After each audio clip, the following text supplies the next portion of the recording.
kasih terutama kepada Bapak Pangdam.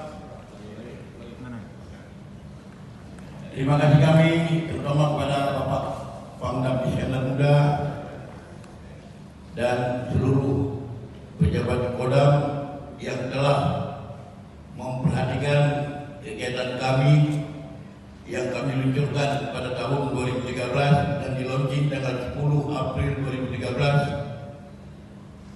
Kegiatan ini diawali dengan Impres nomor 4 tahun 2013 tentang keselamatan jalan, dan atas inovasi Bapak Gubernur DKI waktu itu Joko Widodo memerintahkan kepada Bapak Wakapolri Jenderal Nanang untuk dilaksanakan kegiatan yang bisa menyentuh kepada rakyat langsung, sehingga di Aceh diberi nama dengan kegiatan MUPEPEP.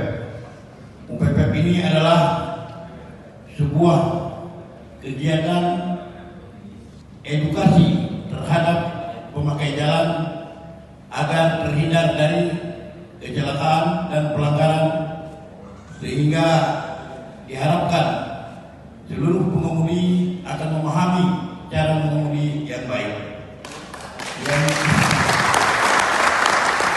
Yang kedua, terima kasih kami kepada Bapak Kapolda, Wakapolda, dan seluruh pejabat Polda